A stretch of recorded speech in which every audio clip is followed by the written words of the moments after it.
अस्सलाम वालेकुम, मैं हूँ आयशा इरशाद और आप देख रहे हैं उर्दू क्रॉनिकल। शादी के बाद आपका साथी आपके हर दुख दर्द में आपके साथ खड़ा होता है और अपनी जानिब से पूरी कोशिश करता है कि वो हर तरह से आपको आराम से भरपूर ज़िंदगी दे सके। वसीम अकरम क्रिकेट के लेजेंड हैं। उन्होंने क्रिकेट की दुनिया में पाकिस्तान के लिए कई रिकॉर्ड बनाए हैं और वो साल 1992 में वर्ल्ड कप जीतने वाली 11 का हिस्सा भी थे।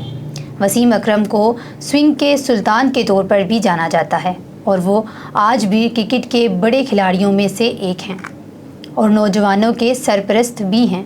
हाल ही में वसीम अकरम ने एक इंटरव्यू के दौरान अपनी पहली बीवी हुमा वसीम को एक तिबी सान्हे में खोने के बारे में खुलकर बात की थी।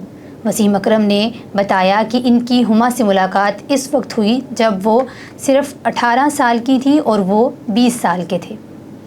वसीम अकरम ने बताया कि हुमा ने इन्हें हर तरह से सपोर्ट किया था और घर को संभालने में अहम किरदार अदा किया था। जब वो नशे के मिसाइल से गुज़र रहे थे तो वो किस तरह इनके साथ खड़ी रहती थीं। हुमा की बीमारी के बारे में बात करते हुए उन्होंने बताया कि इन्हें बच्चों के साथ सिर्फ इस वक्त गले में खराश हुई थी जब वो लोग कराची में छुट्टियां गुजारकर लाहौर वापस आए थे। बच्चे तो सेहतयाब हो गए लेकिन वो सेहतयाब नहीं हो सकी। इसकी तकलीफ़ दिन ब दिन बढ़ती जा रही थी लेकिन डॉक्टर्स सही तरह से इसको तशख़ीस नहीं कर पा रहे थे।